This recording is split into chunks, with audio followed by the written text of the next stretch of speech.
La liberté de chacun s'arrête là où commence celle d'autrui. Nous avons tous entendu un jour cette formule. Je ne dis pas qu'elle est fausse, mais elle n'a de sens que si les libertés dont nous parlons sont finies, limitées, définies. Autrement, la formule se traduirait comme suit. Une liberté infinie s'arrête là où commence la liberté infinie d'autrui.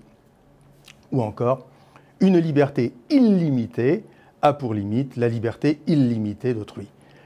L'absurdité saute aux yeux. Une liberté infinie ne saurait par définition ni commencer quelque part, ni s'arrêter où que ce soit. Entre deux libertés infinies, la collision est inévitable, cela s'appelle le conflit ou la guerre. Si donc vous préférez la paix à la guerre, ce qui est la définition d'une personne civilisée, vous voulez une limitation de la liberté. Mais quelle limitation? 3 options.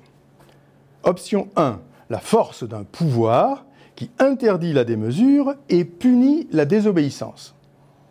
Option 2, la ruse d'un pouvoir désarmant intérieurement les sujets au moyen d'une culture d'impuissance qui les rend hésitants, désorganisés, ignorants, mous.